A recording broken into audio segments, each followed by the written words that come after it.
దయచేసి అందరూ సైలెంట్ గా ఉండాలి. ఇప్పుడు జియో ఫండ్ సెక్రటరీ ప్రవీణ్ మాట్లాడాల్సిందే కోరుతా ఉన్నాం. ముందుగా ఈ యొక్క కార్యక్రమానికి విచ్చేసినటువంటి టిఆర్ఎస్ అధినేత్రి కవితక్క గారికి, అదేవిధంగా డిఎస్ఎఫ్ఐ జాతీయ అధ్యక్షులు డాక్టర్ వివేక్ గారికి ప్రత్యేక కృతజ్ఞతలు. నా తోటి నిరుద్యోగ అభ్యర్థులకు నా ఉత్తమ అభివందనలు. ఏదైతే మనం దేనికోసం ఎదురు చూస్తున్నాం, మెయిన్గా పోలీస్ నోటిఫికేషన్ గురించి. వాళ్ళకు ఒక బోర్డు ఉంటుంది అన్న, ఏమై బోర్డు పేరేంటి? టీజీ ఫుల్ తెలుసు, నేను చెప్తాను దాని ఫుల్ ఫామ్. తెలంగాణ స్టేట్ లొల్లిలా రిక్రూట్మెంట్ బోర్డు. తెలంగాణ స్టేట్ లొల్లిలా రిక్రూట్మెంట్ బోర్డు. ఆ రోజు జియో నంబర్ 46 వల్ల నాకు 124 మార్కులు వచ్చినాయన్నా. నేను ఫైట్ చేయడానికి రెడీ అయిన మొబ్బా నుంచి బట్టల గీత సర్దుకుని కొంచెం గడ్డం పెంచుకొని హైదరాబాద్కి వచ్చిన. వీడేదో గట్టిగా మాట్లాడుతుండు. దొంగతనాలుగా ఇంటెలిజెన్స్ ఇక్కడ ఉన్నారు కానీ దొంగతనాల గ్రూపులలో చేరుడు. నాతోటి మనం చలో హైదరాబాద్, హలో టీఎస్ఎస్పీ అనే ఒక కార్యక్రమం పెట్టుకుంటే నాతోటి అమ్మాయిలకి చాట్ చేసుడు. హాయ్ బంగారం, ఎక్కడున్నావు బంగారం, నేను ఈ హోటల్లో ఉన్న బంగారం అని చెప్పి నాతో చాటలు చేసేది. ఇదే హైదరాబాద్ మిత్రులకు నేను చెప్తున్నా. ఆ రోజు అన్న 60-70 మార్కులు వచ్చేటోళ్ళు మెరిట్ స్టూడెంట్ కాదు. ఇప్పుడు దొంగలు మనం ఇప్పుడు ఎట్లా పట్టుకుంటున్నాం? ఉరికి పట్టుకుంటున్నామా? ఇంటెలిజెన్స్ ఎక్కువ మనకి ఏ నేరాలు జరుగుతున్నాయి, సైబర్ క్రైమ్ జరుగుతున్నాయి. అప్పుడు ఎవరు కావాలి బోర్డులో? అంటే తెలంగాణ బోర్డులో తెలంగాణ పోలీసులు ఎవరు కావాలి? చదువుకున్నాడు కావాలి. లేదు నేను 70 మార్కులకే జాబ్ ఇస్తానని చెప్పి అంతమంది గవర్నమెంట్ చేసింది. దానిపైన సెక్రటరీ ఆఫీస్ ముట్టడి చేసినాం, డీజీపీ ఆఫీస్ ముట్టడి చేసినాం. అలా చేసుకుంటూ పోతే మనకు లాస్ట్లో మనం 70 మార్కులు వచ్చిన వాళ్ళకి జాబులు వద్దన్నా, అట్లీస్ట్ మెరిట్ స్టూడెంట్ మెరిట్లను తీయండి, స్టేట్ వైడ్ కట్ తీయండి అంటే ఈ హైదరాబాద్ మిత్రులు చెప్తారు ఫ్రీ జోన్ వద్దురా, హైదరాబాద్ మనిదిరా అని చెప్పి మన తెలంగాణ ఉద్యమం జరిగింది.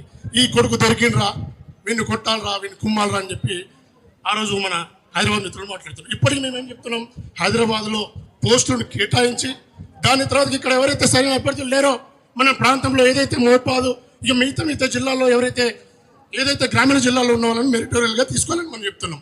ఇప్పుడు ఇంకో విషయం, 5,000 పోస్టులు ఎందుకు ఇస్తున్నారంటే మెయిన్గా ఆ 5,000 పోస్టులు ఇక్కడ కమిషనరేట్లు 3 ఇప్పుడు కొత్తగా ఉన్నాయి కాబట్టి జిహెచ్ఎంసీ ఎలక్షన్లను బేస్ చేసుకొని 5,000 పోస్టులు ఇస్తున్నారు.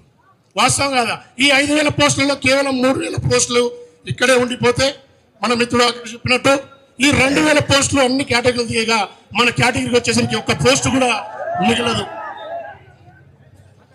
అదేవిధంగా 5,000 వద్దురా 19,000 ముద్దురా అని చెప్పి మనం ఈ కార్యక్రమం చేసుకుంటుంటే ఈరోజు ప్రభుత్వం నుంచి కనీస స్పందన లేదు. ఇప్పుడు హోమ్ మినిస్టర్ ఉన్నాడో లేడో ఈ రాష్ట్రంలో అయితే మనకు తెలుస్తలేదు. ఏదన్నా తెలుసా? హోమ్ మినిస్టర్ ఎవరు తెలియదు, విద్యాశాఖ మంత్రి ఎవరు అయితే అదే సీఎం ఉన్నాడు. ఏదైతే మన ప్రధానమైన డిమాండ్స్ 5,000 వస్తే ఎవరికి సరిపోని పరిస్థితి. నేను తిట్టడంలో పిహెచ్డి చేసిన, నేను ఎవరిని తిట్టాను, ఎందుకంటే మనకు కావాల్సింది జాబులు. ఆ రోజు ఏదైతే మనం మెరిట్ స్టూడెంట్స్ ఉన్నామో మనకు మెరిటోరియల్గా మీరు జాబులు ఇవ్వండి అని చెప్పి గత ప్రభుత్వమైన ఫైట్ చేస్తున్నాం. స్టిల్లో ఈ ప్రభుత్వం పైన కూడా ఫైట్ చేస్తున్నాం. జియో నెంబర్ 46 పైన ఒక కమిటీ వేశారు.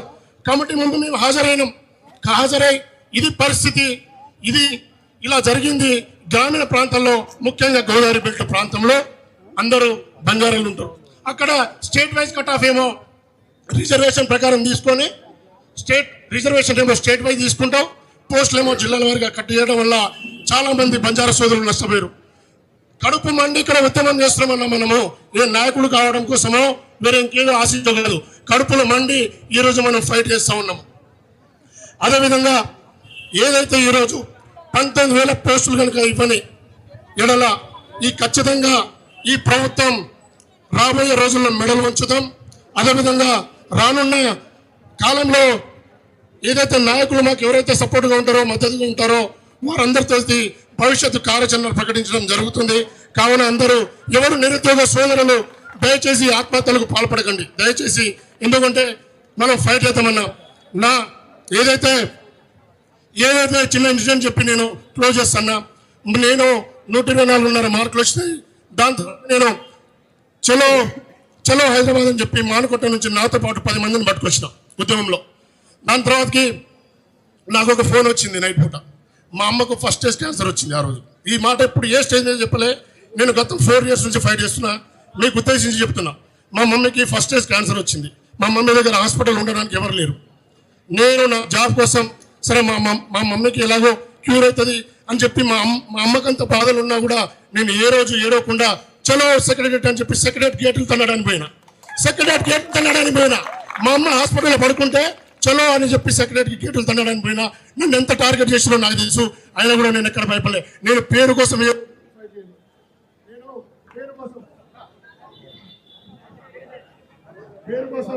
ఏ రోజు నేను ఫైట్ చేయలే. దయచేసి నాతో పాటు నిరుద్యోగ సోదరులు ఎవరైతే ఉన్నారో మీరు ఎటువంటి అగత్యాలకు పాల్పడకండి. ఇంకా మనకు చాలా ఉంది, మనకు గొప్ప గొప్ప నాయకులు మన కోసం వస్తున్నారు, మన కోసం పడుతున్నారు. కాబట్టి మనం రానున్న రోజుల్లో ఈ ప్రజాప్రభుత్వాన్ని ఏదైతే 19,000 కోట్లు నిలబెట్టుకోవాలో మనకు తెలుసు. కాబట్టి ఎవరు ఐదరు పడకుండా మనం ముందుకు సాగాలని కోరుకుంటూ